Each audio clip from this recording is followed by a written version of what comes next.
मेरा नाम रजत है। मैं एक बड़े शहर में नौकरी करता हूँ। घर की हालत ठीक ना होने के कारण हमेशा से मुझ पर घर की जिम्मेदारी रही, इसलिए प्यार और लड़की कभी मेरी जिंदगी में आई ही नहीं। लेकिन अब एक महीने से मुझे प्यार क्या होता है इसका एहसास हो रहा है। मैं जिस फ्लैट में रहता हूँ वो एक सोसाइटी में है और मेरे फ्लैट की बालकनी से मुझे रोड के उस पार एक लड़की अपने फ्लैट की बालकनी से बैठी देखती ही रहती है। शुरुआत में मुझे लगा था कि यह मेरी गलतफहमी है, लेकिन जब यह बार बार होने लगा तो मुझे यकीन आया कि शायद मेरी तरह वो भी प्यार की तलाश में है। मैं अपने ऑफिस से शाम 6 बजे आता और आते ही सबसे पहले बालकनी में जाता। मेरे आने के ठीक 5 या 10 मिनट बाद ही वो आ जाती और अपनी बालकनी की चेयर पर बैठकर एक तक मेरी ओर ही देखा करती। हम दोनों कभी एक दूसरे की तरह देखते, कभी देख कर हंसते। हमारे फ्लैट की दूरी इतनी थी कि हमारी आवाज एक दूसरे तक नहीं पहुंच सकती थी। शुरुआत में मुझे लगा कि मैं पागल हूं, लेकिन फिर धीरे धीरे मुझे यह अच्छा लगने लगा। हम दोनों करीब 1 घंटे तक ऐसे ही एक दूसरे की तरह देखा करते, फिर वो अंदर चली जाती। मैंने ऑफिस से छुट्टी लेकर कोशिश करी कि शायद दिन में कहीं वो नीचे मुझे दिखाई दे तो मैं उसके सामने जाकर उससे बात करूं।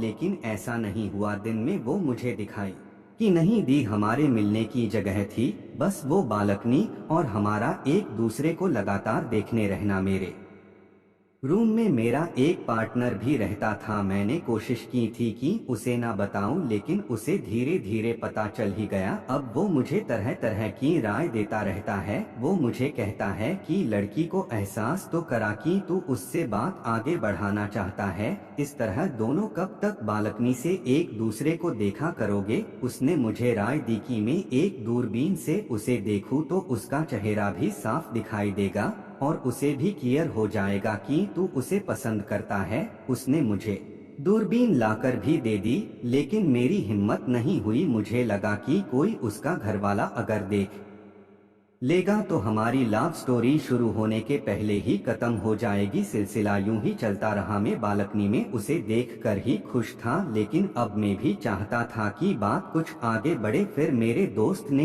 एक आइडिया दिया। वो एक सेल्स कंपनी में काम करता था जो वाटर प्यूरीफायर बनाती थी। उसने कहा कि हम दोनों उस बिल्डिंग में सेल्स के लिए जाएंगे। मेरा मन अभी भी विचलित था। मेरे मन में सवाल थे कि कहीं उससे से मिलकर मुझे जो अभी खुशी मिल रही है वो भी खत्म ना हो जाए। लेकिन अब मिलना जरूरी हो गया था। उसे भी एहसास होना चाहिए कि मैं उसे देखना चाहता हूँ। आखिर वो लड़की होकर पहले किसी भी बात की पहल तो कर नहीं सकती। आखिर मैंने अपनी दोस्त की बात मान ली और हम दोनों उसकी बिल्डिंग में जा पहुँचे। उसके फ्लैट के सामने जाकर मेरे पेट में जैसे कई तितलियां उड़ने लगी। सोच रहा था कि कहीं हमें देखते ही उसके घर में से कोई ना कहकर दरवाजा बंद ना कर दे। जी तो चाह रहा था कि वो ही दरवाजा खोले। दरवाजे की बेल बजाई। दरवाजा कोई अंकल ने खोला था। मेरे दोस्त ने अपनी रटी रटाई बात बोलना शुरू कर दिया। अंकल ने कहा नहीं, हमें नहीं चाहिए। फिर भी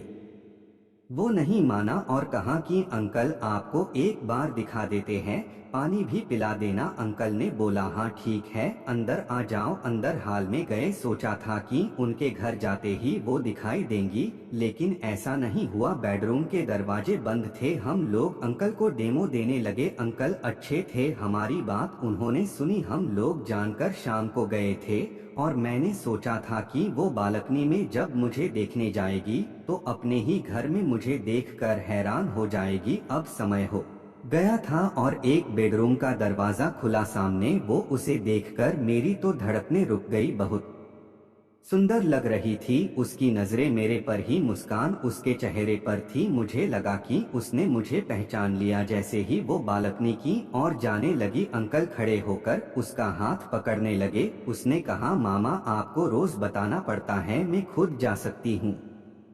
मैं हैरान और उसे ही देखता रहा। बालकनी का वो रास्ता छोटा था, लेकिन वो धीरे धीरे चल रही थी। अंकल हमारी और देखकर बोले मेरी भांजी है, यह देख नहीं सकती। रोज शाम को इसे बालकनी में खड़े होकर हवा खाना, शोर सुनना अच्छा लगता है। जिद्दी है, हाथ नहीं पकड़ने देती। कहती है आप अंधे हैं क्या? जो मेरा हाथ पकड़ रही हैं मैं उसी की और देख रहा था। वो बालकनी में वैसे ही बैठी थी, उसी तरफ ही देख रही थी, वैसे ही मुस्कुराते हुए हम वहां से आ गए। लेकिन हम दोनों को ही यह सुनकर बहुत बुरा लगा। मुझे लगा जिससे प्यार कर बैठा उसने तो मुझे देखा कि नहीं।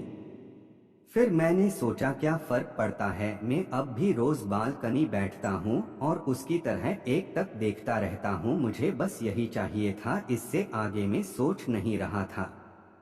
दोस्तों, आपको ये कहानी कैसी लगी हमें कमेंट में अपनी राय जरूर बताएं। कहानी अगर पसंद आए तो इसे लाइक, शेयर और चैनल को सब्सक्राइब जरूर करें। धन्यवाद।